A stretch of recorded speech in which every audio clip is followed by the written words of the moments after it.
Hey guys, welcome to SkyTour live stream. This has been a strange night because we're actually trying something new. Daryl's with me. Hey Daryl, how you doing? Hello, Mark. I'm good. You? Hello, everybody. I see that we've got things.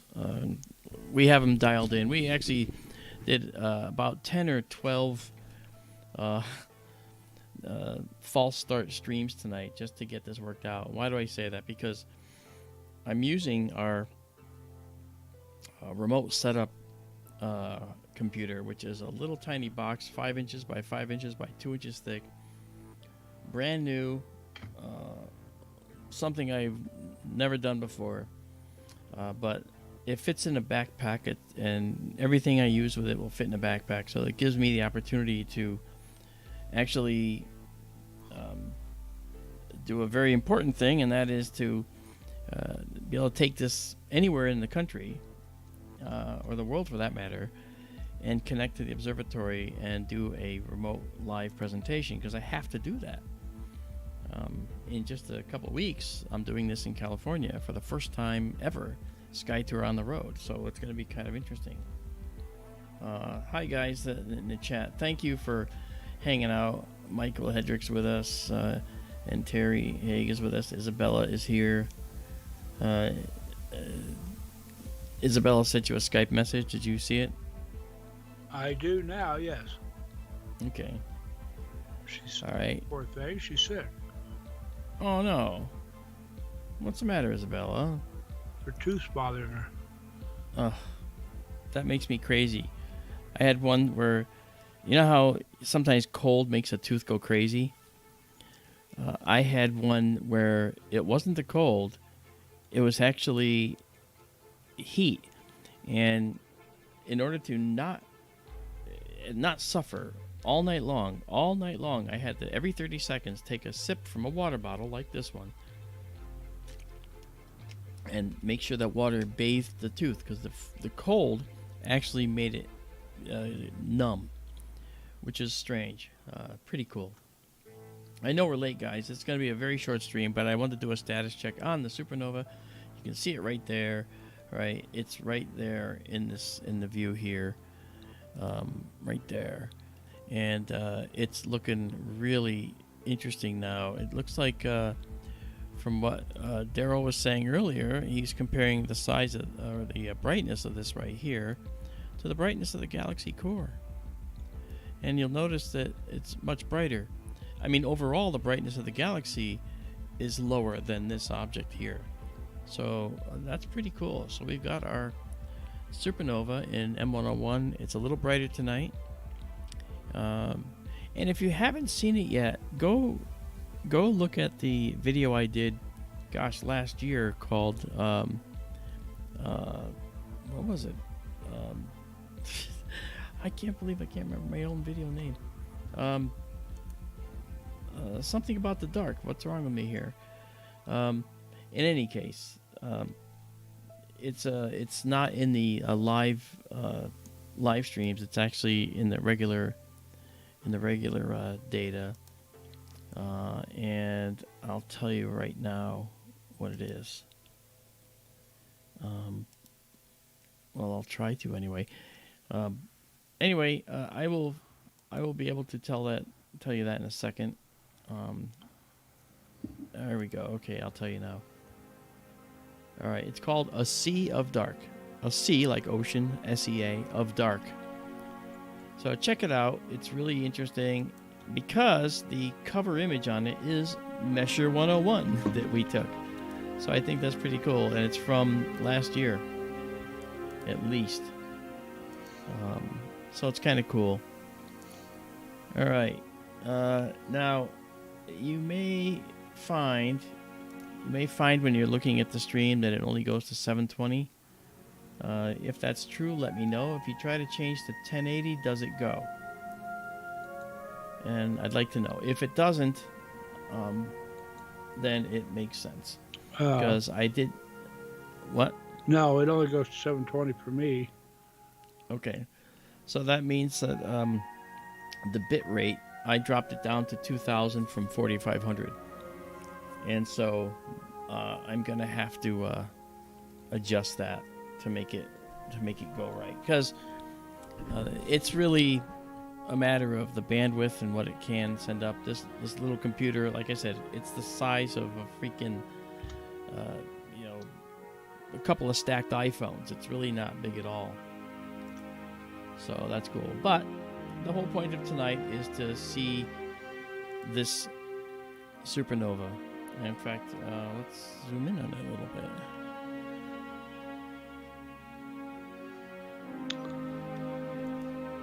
I want to see a light curve for that thing.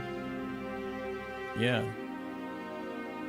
Hey, folks, can you hear me okay tonight? I would think they probably can.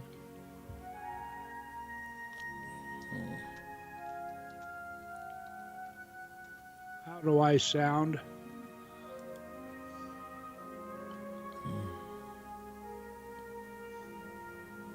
You sound okay to me.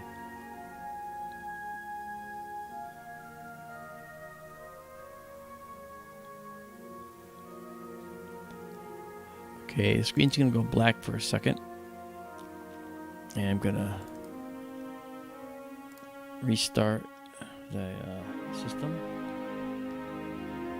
Okay. There we go. Terry said the music's too loud. It is, I can see that. Sorry about that. It is loud. There we go. Oh.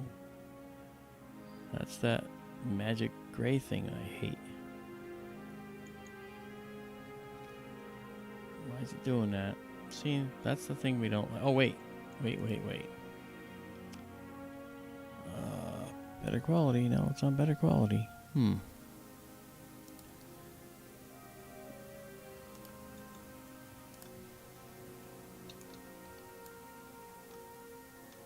there we are.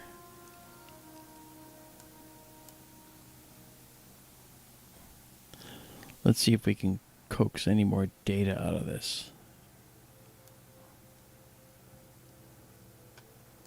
It's a beautiful galaxy.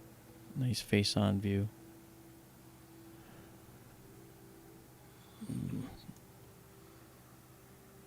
I saw that gray screen for just a second. There it is again. Yeah, it's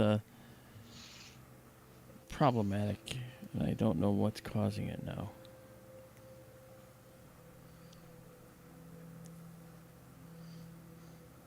But I got, this is the first time we put it under load, to see it happen. So Yeah.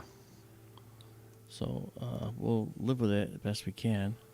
Folks, if you see the supernova there, just to the lower right of that nebulous area, does it look brighter than you remember it the other night? I think it is.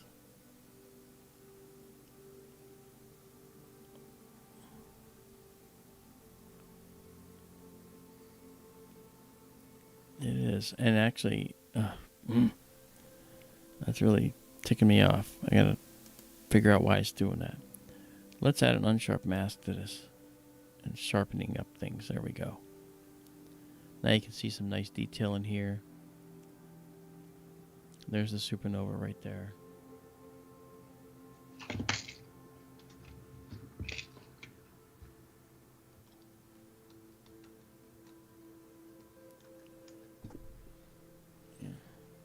JSCO says it looks brighter. It looks like it's a little bit brighter, but you know what? You can compare it. You can compare it to the previous night's images. Hey, Mike Aaliyah, how are you? Asher's with us. Nice to see you, Asher. Sandy boy I mentioned earlier. That's great. It's late for everybody. I mean, it's like almost 1 a.m. here. And this is going to be a short stream. It's meant only to capture the status of the supernova at this moment. And so we are capturing it, and this is good. Let's drop this down. And, oh, darn it, that's going to make me crazy.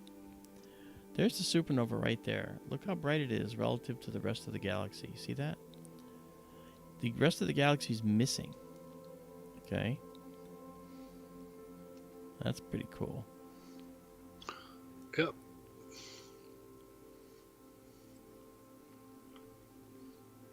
Yes, sir.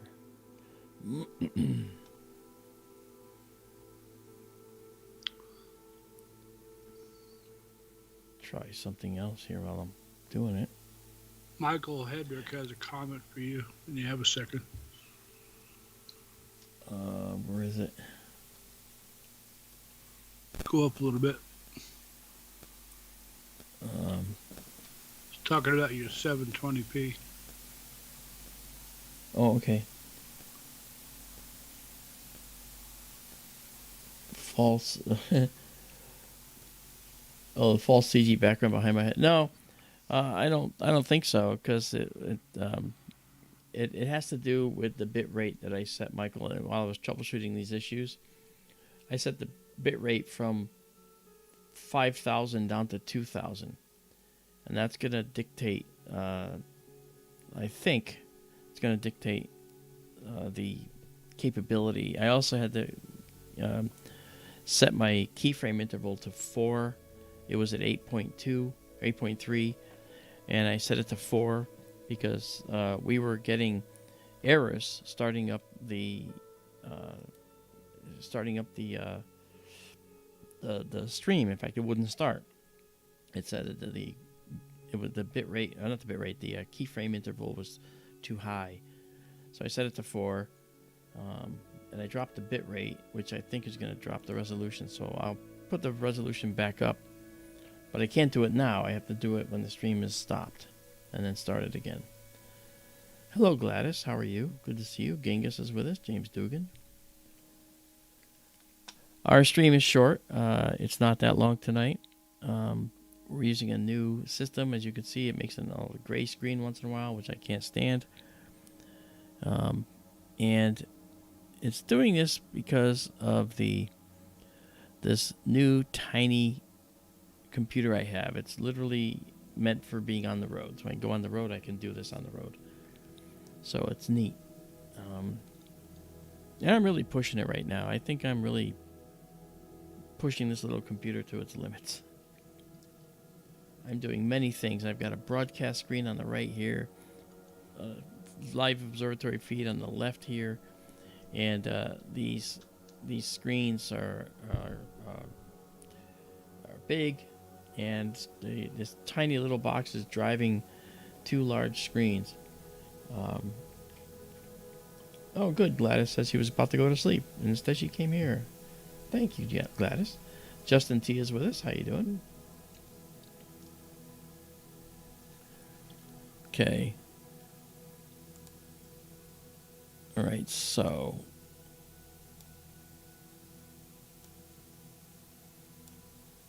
well, you know what? It only happens under certain conditions too, so I'm okay with that. I'm not okay with that. And I don't know why it does that. But since I have to go live with it in a week and a half, I'm going to have to figure it out. But there's that supernova. That's really pretty. It is that. Mm-hmm. And the supernova is up in Ursa Major right there. And as we zoom into Ursa Major, it's making me nuts. I gotta do something about this. Marianne is here. Hey, Marianne. Nice to see you, Marianne. I know. Here's the problem, Marianne. So, like, if I zoom out or something, look what happens. I get a gray screen, and it comes back. All right. And I do not like that. It has to do with the cursor. So, let me see. That was an extra long time, actually. I don't like that. Let me see if I can fix that by not capturing the cursor. Let's see if that helps.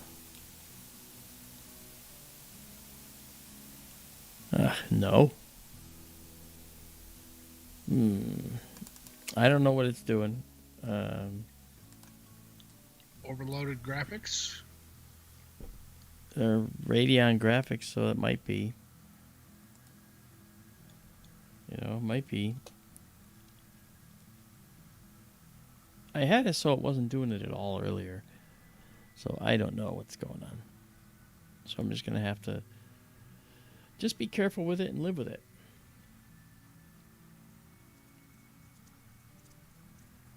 Yeah, we got to work out the bugs.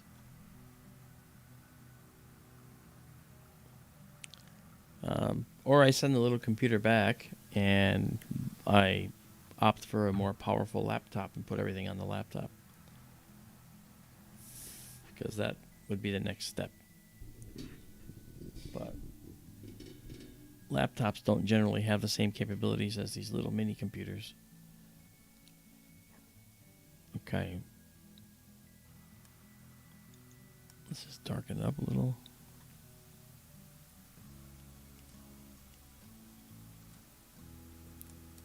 Well, I'm glad we got YouTube to stream. I know it's only at 720p. That I'm going to fix. I wish I could change that on the fly, but I can't.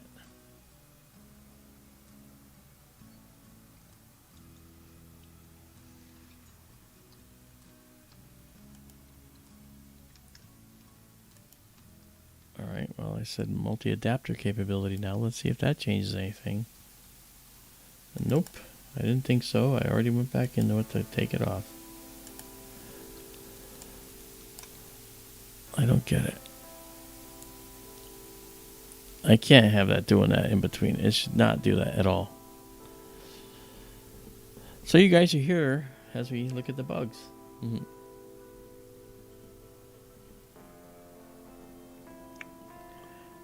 Graphics refresh is what it is.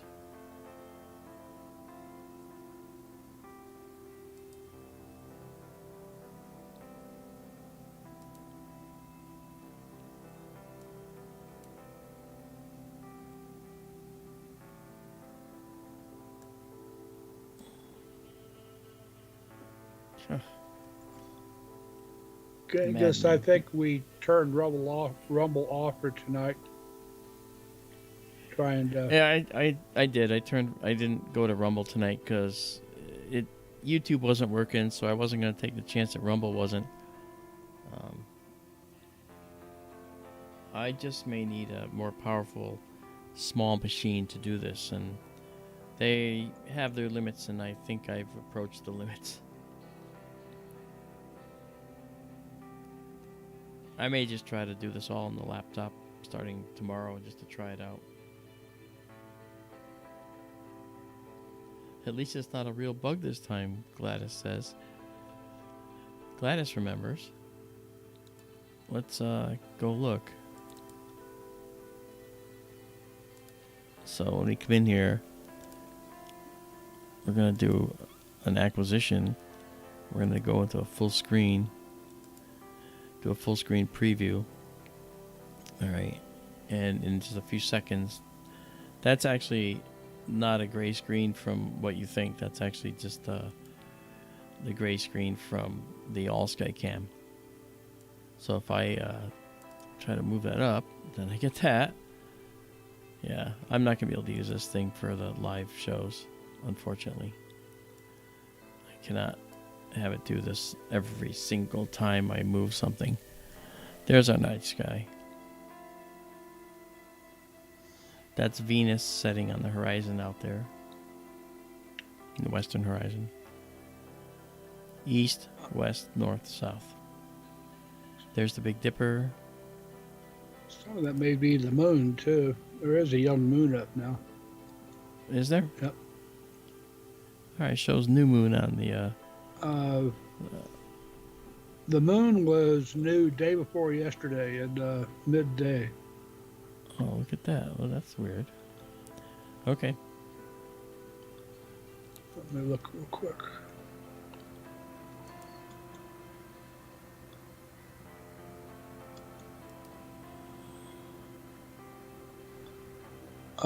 Yes, the moon is...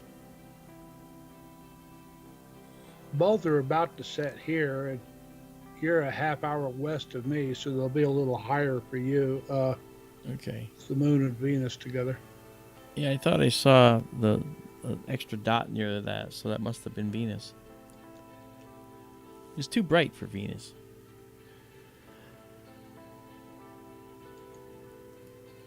Okay, let's go do this. That's how big it is in our field of view. Yes, there's another little galaxy down here. Okay, so that's 4 full moons across and 3 full moons tall.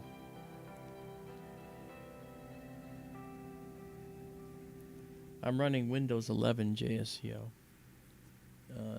This little tiny computer came with Windows 11 on it.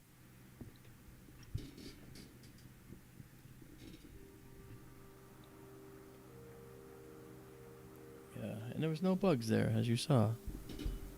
So let's bring this in again. Oh man, this has got to go. I'm not going to use this. It was good for the time being, but it's just not good enough. Every time I do this, I'm not going to suffer that. Absolutely not. That's going out. That's going out on the broadcast. That's not right. You gonna watch TV like this, for instance? No. And then when it decides to come back, yeah. All right. Well, this is the first and last time you're gonna see this little computer used for this. It was a good try, but for some reason, it's doing that strange thing. Now, here's the thing: if I don't stream and I just do a live presentation, this doesn't happen. It only happens because of the remote access software coupled with the streaming software. If I stream, this happens. But anyway. Hey, 4 of 20, how are you?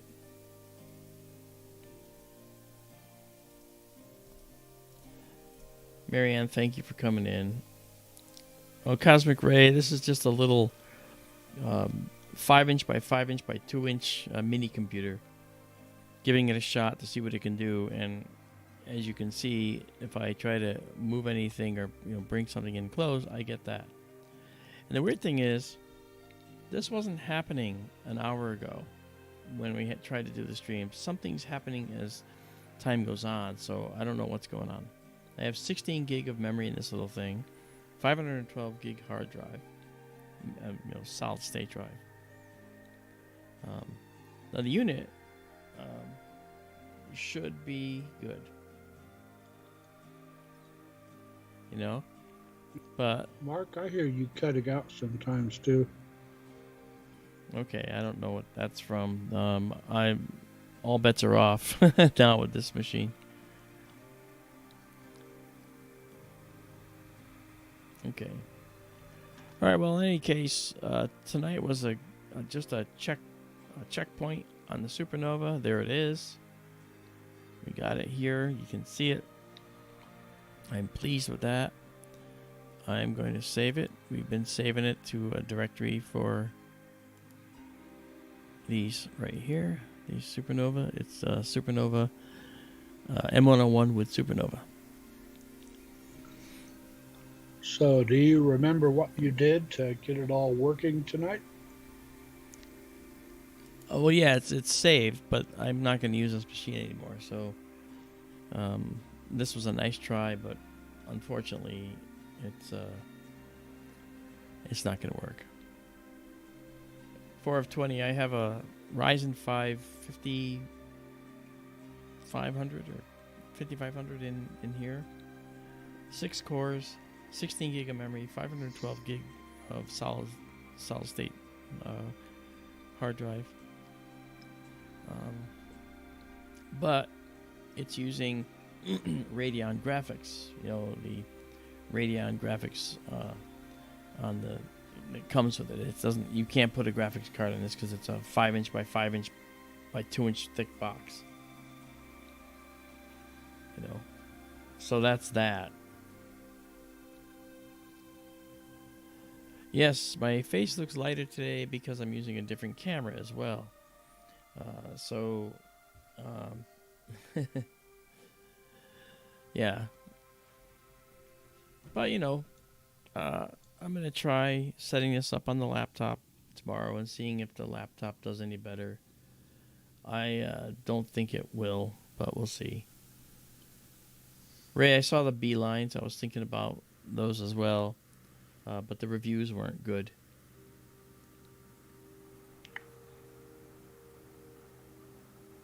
Yeah, I usually don't like onboard graphics for a 20. First thing I do is put a graphics card in there, but I can't do that with this, so I figured to give it a shot. And it actually, like I said, if I'm not streaming, it works fine. If I'm streaming, it does not work fine. It's fine now, but if I touch anything, then there's a problem. Okay, I'm going to save this one more time. I only stacked 118 images here. Okay, now we'll clear this. And I'll get out and go back to our 1 second time frame for our night vision mode, which is right there. And now I'll just move the telescope over a little bit. Yeah, see, it was not doing that before. Every time I hit a key, I could hold it down for any period of time and it was fine. So why is the mouse, every time I hold the mouse down, it does that. Almost every time. Oh, look at that.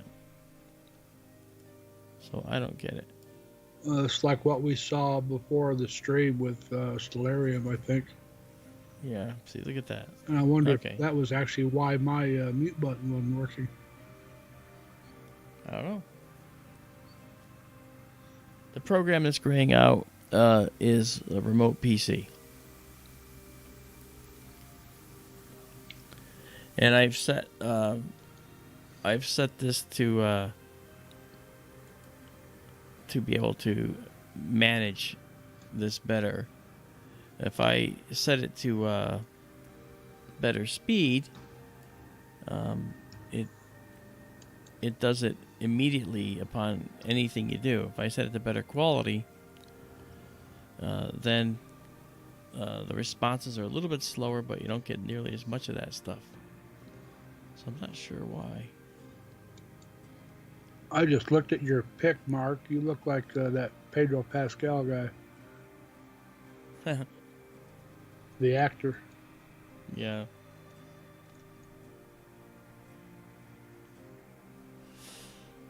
That's funny.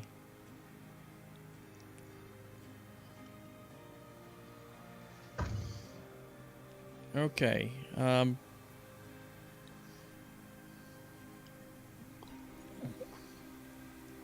Well, this little mini computer has an update it has to do. And to be fair, I should probably put all the updates on it that it expects and see if that makes a difference. Wow, I wasn't even doing anything. And that happened without me touching it. Wow. Does it have a cooling fan in it, I assume? Yeah, and sometimes all of a sudden it's sitting there and it goes, you know? So, yeah. Ray says to look at Task Manager, see what's interrupting. Yeah, I saw that. I can do that.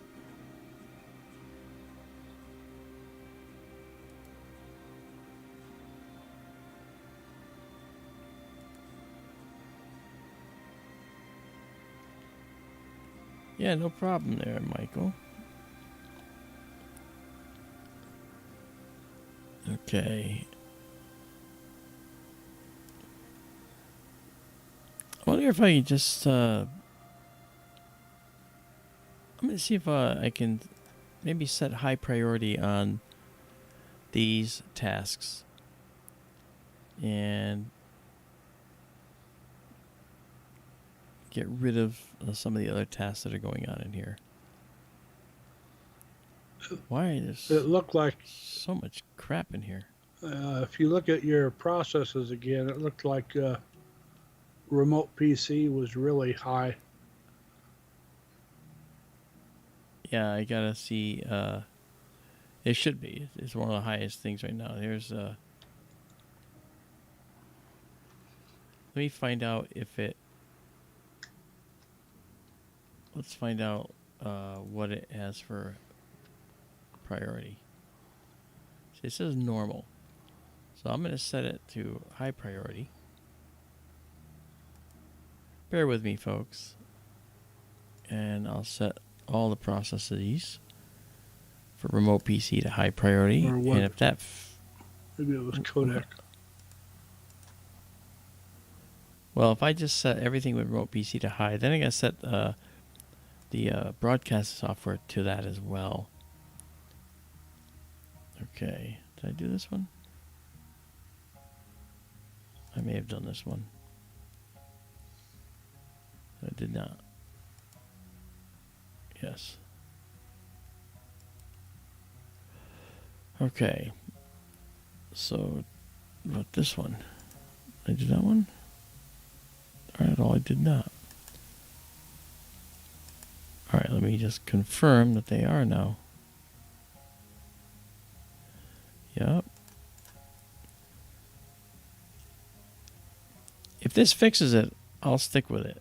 But now I have to go to the streaming software, and unfortunately that's a mess because it's got tons of processes. Well, let's just try it with setting the priority that way. Let's see if we can fix it.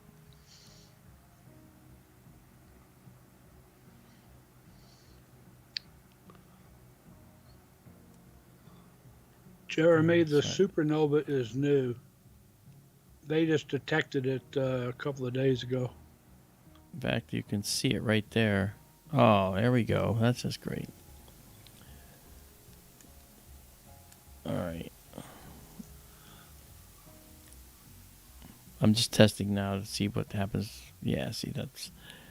Okay, so what that tells me is that it has nothing to do at all with that process. So let me see about setting the priority to high on all the Streamlabs stuff.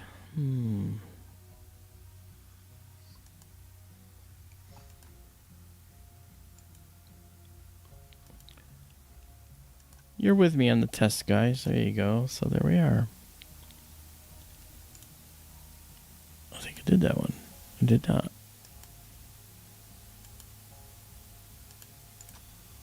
I did that one. And that one. No, right? Oh, are they changing position on me?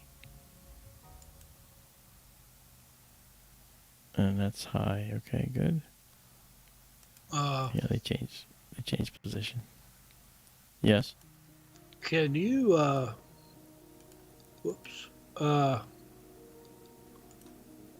when you first opened Task Manager under Processes, it was showing colored blocks over on the right where your resources were going. I saw that. That was... I'm going to go back and check it out. Try to understand what's happening with it. Oh, maybe that would help prioritize. Maybe. Okay, well, I just set the broadcast software to all high priority, and it makes no difference. All right. Well, there we go. This computer is rapidly getting on the naughty list.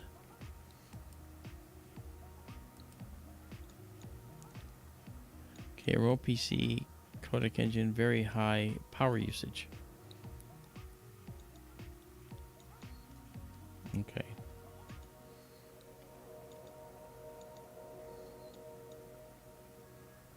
Yeah.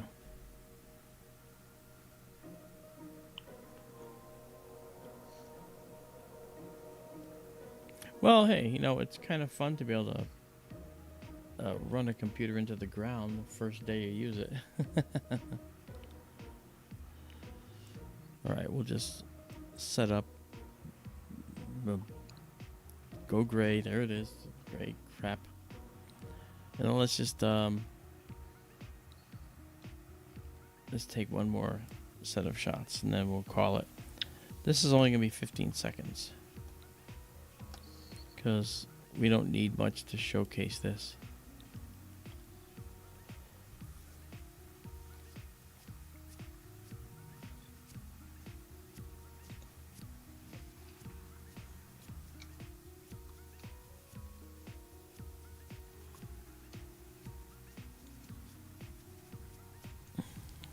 All right. Would it help if I actually stacked that?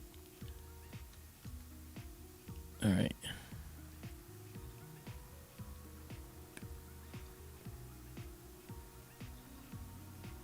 Okay.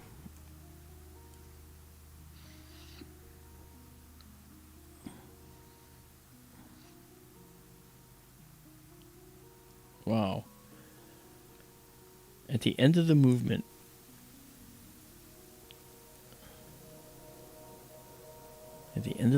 it does that. Let me try getting rid of the cursor again and seeing if that, I just didn't give it enough time.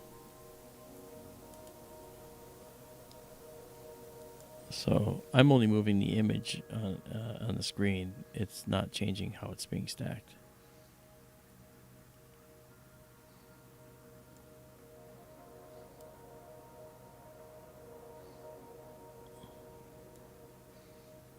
Let me move it slowly. Yeah, it's just doing crap. And as long as I hold the mouse button down, it won't go away.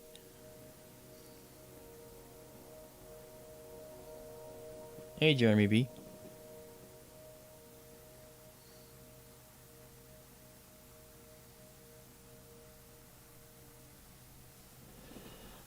Sorry to hear that, Jeremy.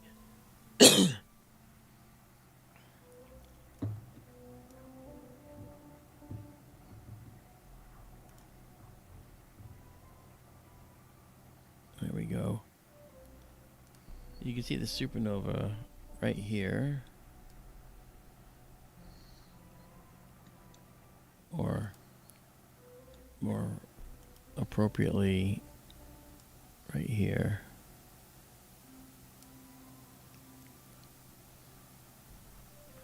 And that's how it looks.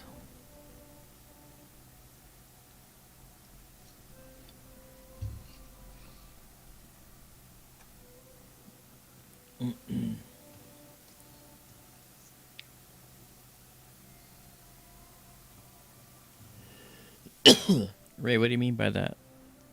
You're saying this machine not wrung out with Win 11?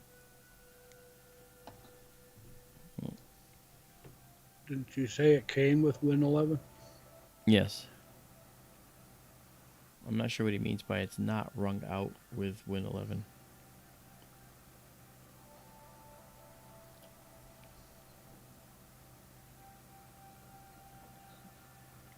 Well, look, at least we get to see the supernova. And if you look where the telescope is, it's pointing straight up. And, right here's another view of the telescope right here. You can see that it's actually pointing right up, straight up. I can see him looking right up. Yeah.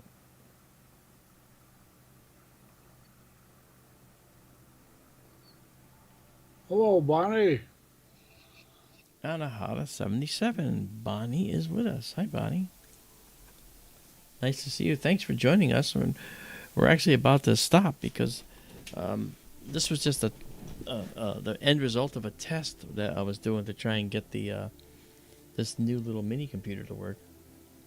I'm gonna do some more streams tomorrow and see if for some reason or if there's any reason that I can actually get it to work better starting tomorrow. Okay, the supernova is in this red square here you see right there. I wonder now if I try to move up and say, look, here's the red square.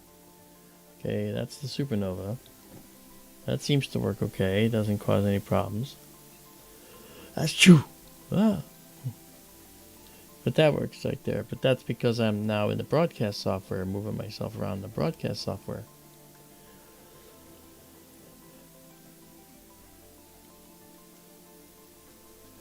Well.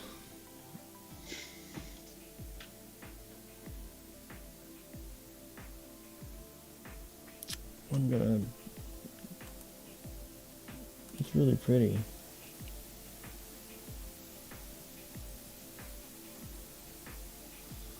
Yeah, JSCO. That might be your first order of business is to get the latest updates on everything. Yeah, I'm gonna wait on that. Yeah, Ray, I can't go back because it never had Windows 10 on it.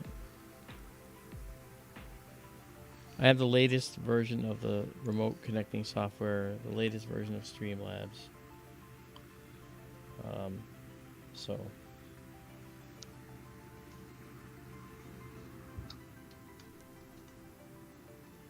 $420 says, think I would be able to get a decent view on a 10-inch Newtonian. You'd see this galaxy, but it might look... try to simulate what you might see here.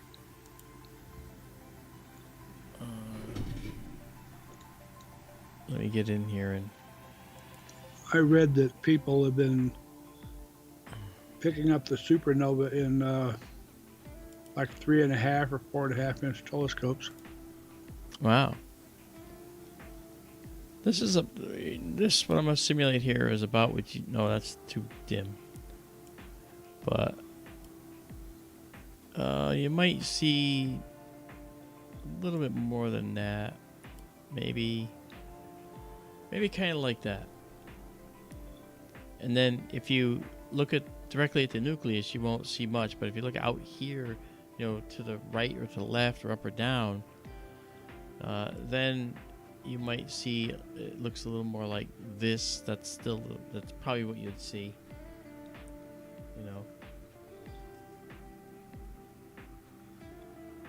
So.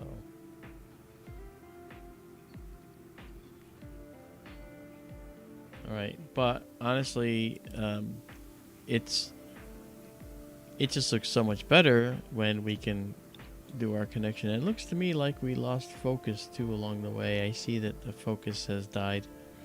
Not died, but went out. So what I'm going to do is I'm going to refocus. So let's go to night vision mode again for a moment. I never know when to quit, you know that. Okay. So now we'll go here. And we're going to come in here. That was a click. That's all it was. All right, now I'm going to take our focus out a little. Here we are. I'll go back in a little. Otherwise it takes longer.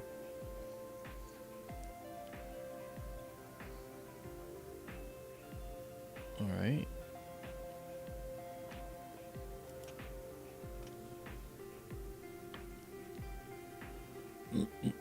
Okay. Now we can go grab our... Oh, a satellite going through the field of view there. All right, now we're going to move inward. We're using 23 stars. We'll see more as it focuses. So up to 30, 32. And as the focus gets closer, we're in the 50s now.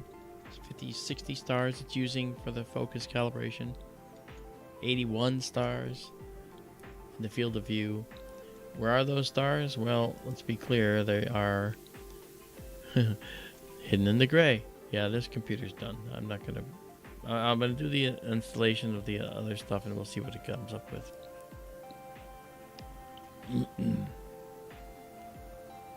There we are. So we're at 81 stars. Coming up the other side of the curve, you can see our curve right here.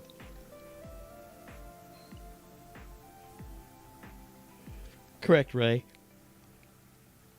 This is the local little box that I'm using. Okay, so let's go to best focus now. Curve is well done. Nice. Okay. All right, so now we're going to come back in. Ay, ay, ay. That's making me maddening. It's maddening. All right. Yeah. The whim of a madman. Yeah, that's what it's like. Can you name that All right. movie? No. Oh, come on. I bet somebody out there can. I didn't even do anything here. The whim of a madman. It's not The Jerk with Steve Martin. It was Dennis Hopper in Speed. Oh. What is this doing? Okay. Well, you guys you're exploring with me. You're getting to see it. All right, now you see how those stars are out of focus? Now if we clear this, the next image will be the one with the stars more focused.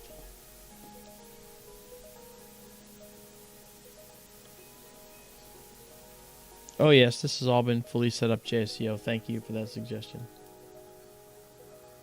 And I'm the Mad Hatter, Gladys says. I didn't touch it. Why is it even doing that?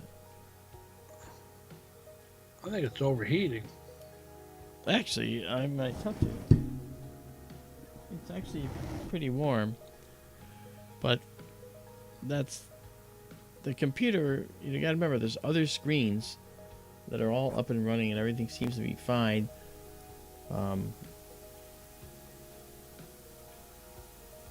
But we'll see.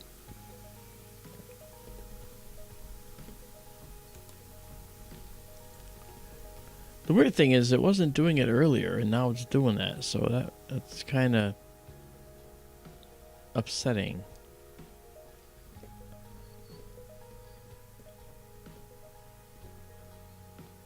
Now, we are a little fuzzed out right now. And after it stops moving in, it's going to go gray. Ooh, we're not good. Oh, I was wrong. Sorry. Thank you, Bonnie. That's nice to say. Bonnie says, we love exploring with you, Mark. That's very kind. Oh, I moved it. Wait for the gray screen. I'll do the updates. I'll do all the Windows updates. I'll get it up to date. But you know how Microsoft is. They ruin everything they touch, it seems. Not a big fan.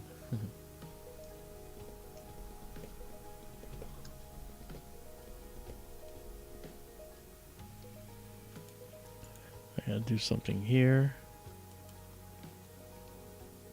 I'm gonna drop this gamma down.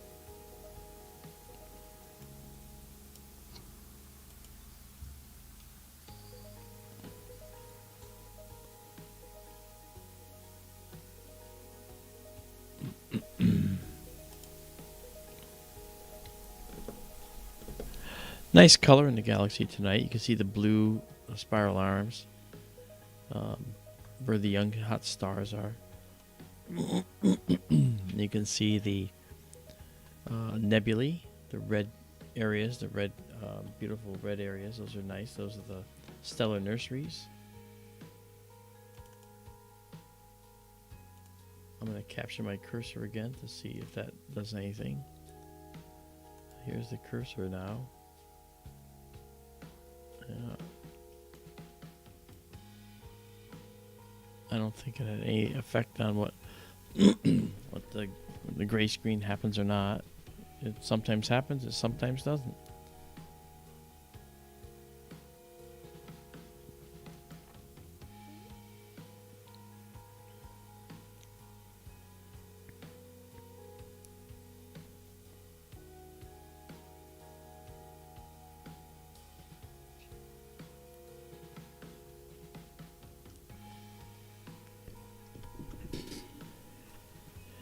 Yes, Gladys, it is a test of patience, without a doubt. And I keep moving the galaxy around because I'm trying to see if any of the changes I'm making to the environment are helping in any way.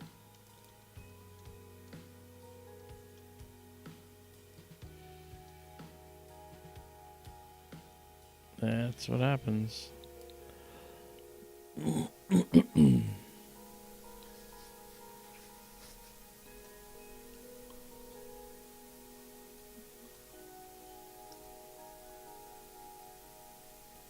I see Bonnie was having some issues. Evidently.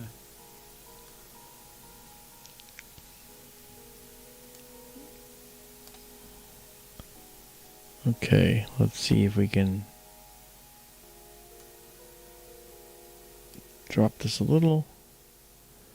That's really pretty. That's a very pretty shot. Yeah.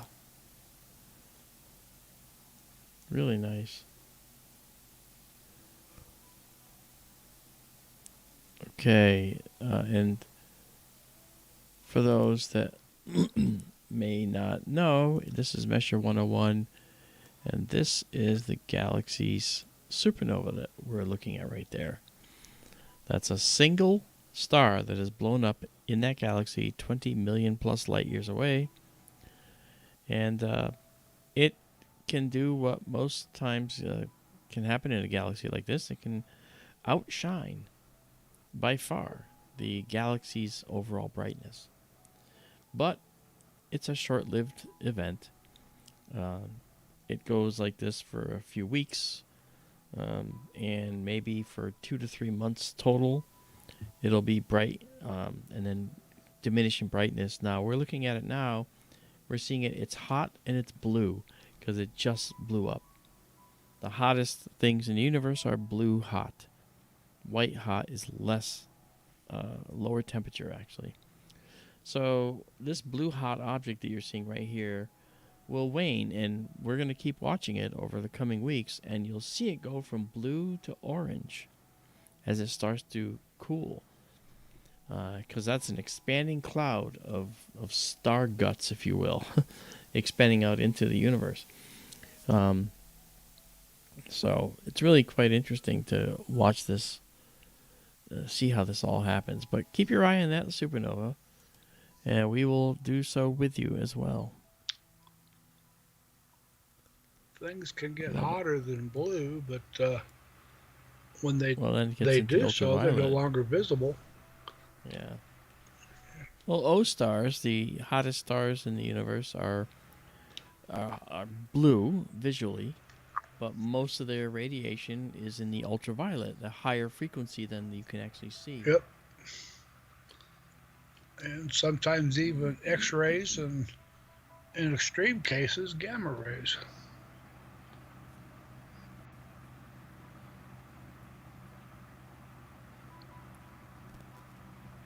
I'm going to look at the event log, Ray. He asked if I can go and I see the system log. Yeah, the event viewer. I haven't looked at it for this, but I don't know that it would register as an event. Because if I do it without streaming, it doesn't happen at all. So it's a combination between the streaming software and the remote access software.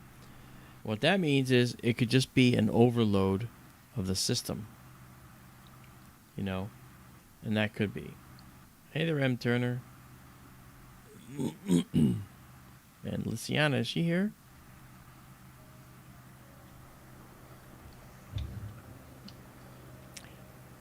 James Dugan wonders how many other star systems it took. It wouldn't take out any star systems. The bright dot you're seeing, remember, stars are only ever, even as supernovas, are only ever points of light. They are not large angular size objects in the sky. They're only ever points of light. It is our film, it is our sensors that receive the light that make it look like a bloated object. Okay, so what we're seeing here is an object many hundreds of times, if not thousands of times, larger than it really is. But because it's such bright light coming from a pinpoint, literally a pinpoint point of light, it saturates our sensors and makes bloated images. That's why bright stars look like big discs and small stars look like little ones. And you can see them right here. You can see them. There's a small disc, and here's an even smaller red one up here, right there, then a large one right there. Well, these stars are all the same size in the sky to us. They're little points of light. But the way the camera reacts is it will cause images that are brighter to look bigger. And that's the only reason they look bigger. Yeah. They're not really bigger or smaller. In fact, it's kind of hard. It stretches your mind a little. But every star in this image, other than the galaxy itself, are all the same actual size in the sky to your eye.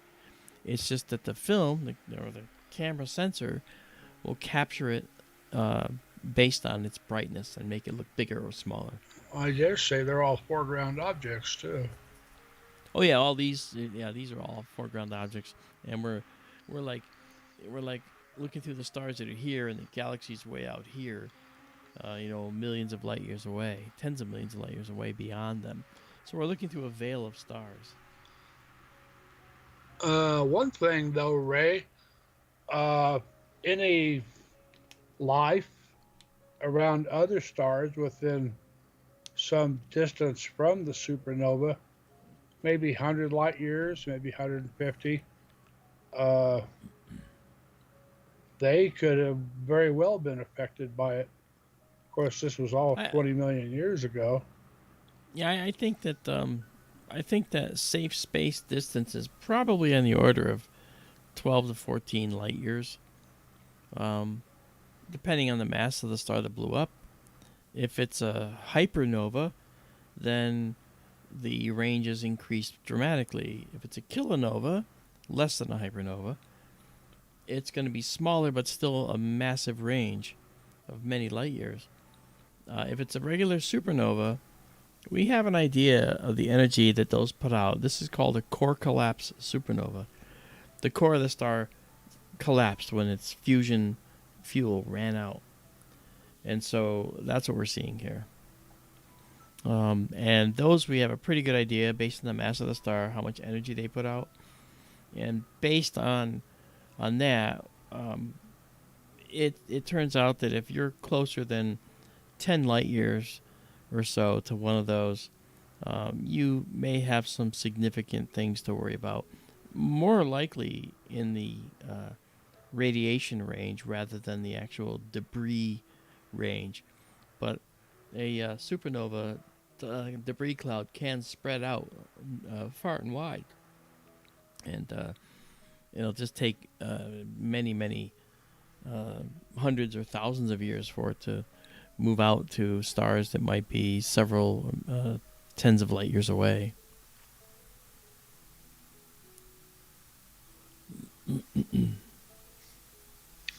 Yeah, well, I'm sure if nothing else, it would have been made quite a bright light in the sky for anybody in the neighborhood. Yeah, there's no doubt. You know, when Crab Nebula went off in 1054 AD, yeah, people on Earth could see it in broad daylight, and yeah, Chinese astronomers did. That's how they noticed it.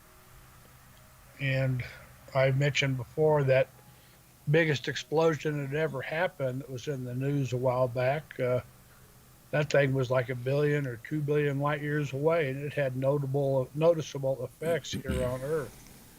Yeah. As far as ground effects and atmospheric effects. Yeah, nothing major though. Well, that's my point though. I mean, at 1 billion or 2 billion light years away, to have any measurable effects at all says something. Well, yeah, a measurable effect is the light reaching us. Like of a fast radio burst, for instance. Well, I mean, the measurable effects on the planet, the ground effects, and the atmospheric effects. Yeah.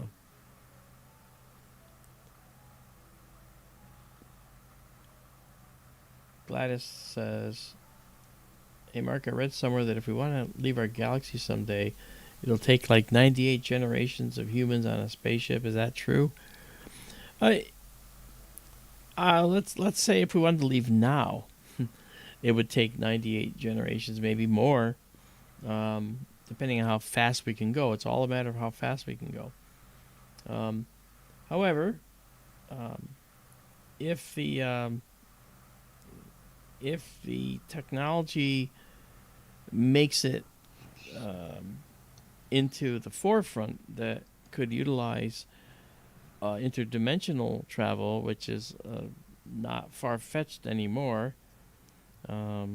based on string theory, there's ways to leverage that.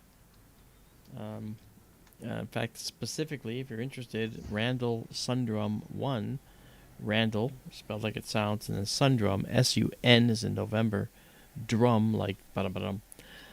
Randall Sundrum 1, number 1, variation will allow for us to leave our four dimensions, X, Y, and Z moving through time, and go into a fifth dimension. And that fifth dimension is an area that is so highly warped that the farther in you go, the closer all distances are. So technically, you could punch out of our four dimensions into the fifth dimension and punch in back in our four dimensions in a totally different place, many light years away. At least that's the theory. But in any case, I will save this one again. This is 44. This is at a 250 gain, so I'll save it and save it as we see it. Gladys, I've heard it said that, say, if we left on a generation ship like you're talking about, headed somewhere, by the time we got there, later generations, the technology would have advanced so much that they'll be there waiting for us. That's right, and that's a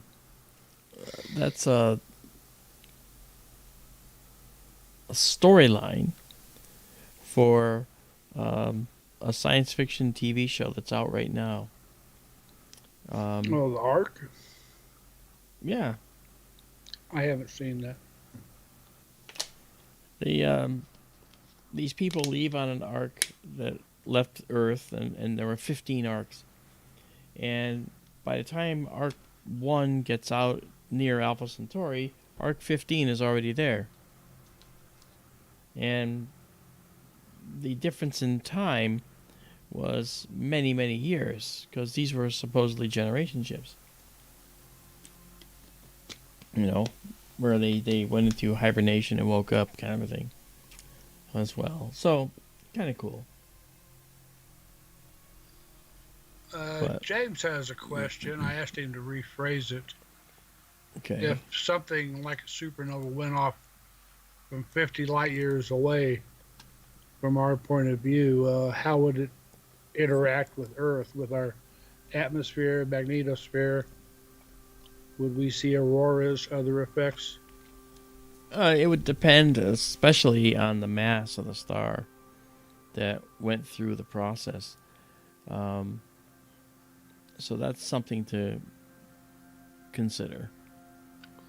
If it was a gamma ray burst, it might just cook the side of the planet that's facing it. It depends on the duration of the gamma ray burst too. You're no fun. Actually, I'm a lot of fun. That's why everybody's here.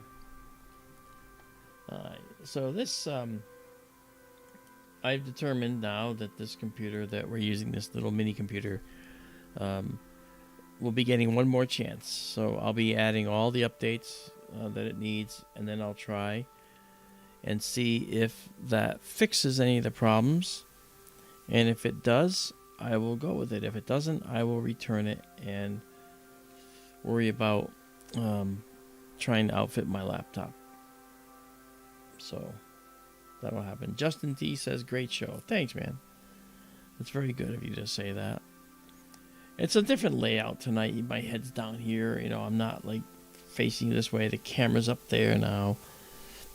I mean, I could move it if I want to, but I don't think I should. You know. So it's neat. It's still actually a good show. This again, we've talked about this before, but I'll just show you. Okay. First of all, our supernova is right here. Okay, that's the supernova, that blue inside the square, that beautiful blue dot that you see. And the parameters that are most is this one here, the exposure time, and this one here. Okay, the gain.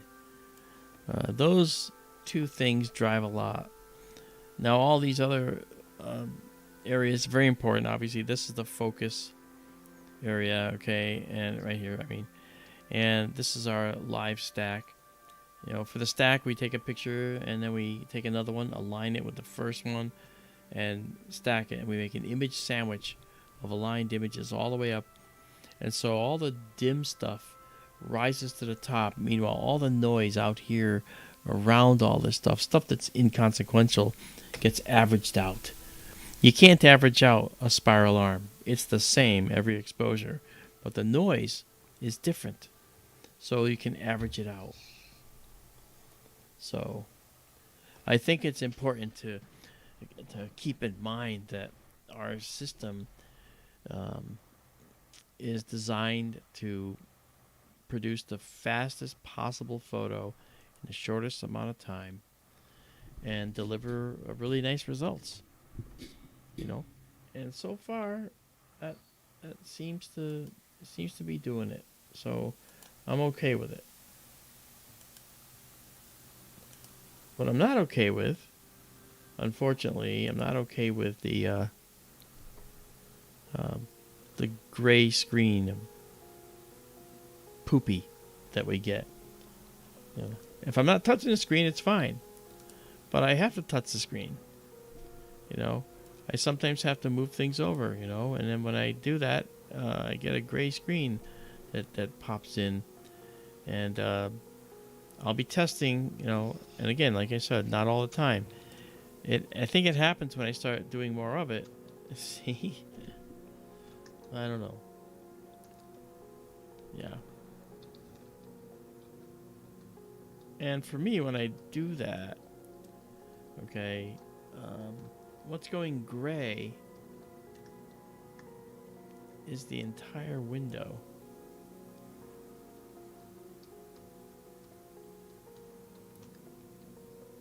All right, well.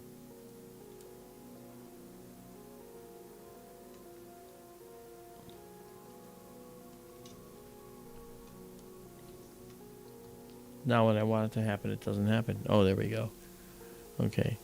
The entire remote software window goes gray.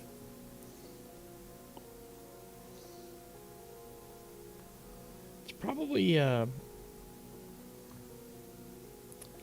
it's definitely pushing a lot of data up there. And that's probably part of the problem. So I'm hitting the limits.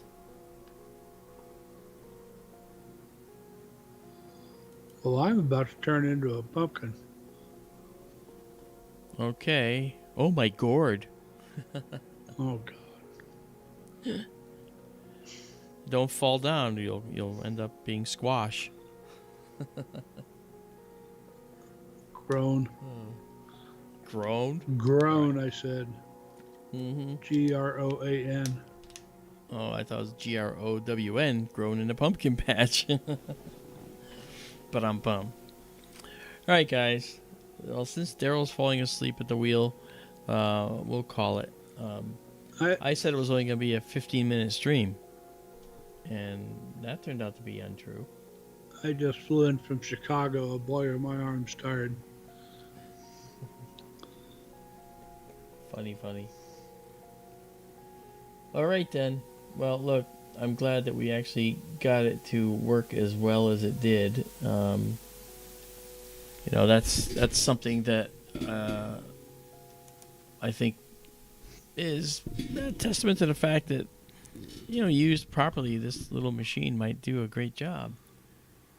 But we have to do some more advanced stuff, so I fear it's going back. But I have to be doing this remotely in no time, so I don't know. I'll do the updates, then try tomorrow. But until then, I hope you guys have a good evening, because I'm planning on it. All right. So let's enjoy it. We only saw one object tonight, but that's okay. It's a supernova. We're going to actually save this one more time. Save exactly a scene. And let's see if we can do a little bit, tiny bit, more of an adjustment. Let's blacken the background just a little bit more.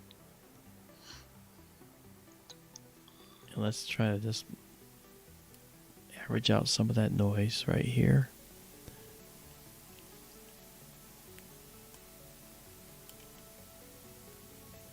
Oh, that's really pretty. You can see those colors are really nice in there. Make it a little brighter. And we'll just save that exactly as seen. All right. All right, guys. Thank you so much for coming and putting up with our gray screens of weirdness. There will be some streams tomorrow that just pop up unannounced, and I'm going to see how this all works. All right. So until then, good night, all. Good night, everybody.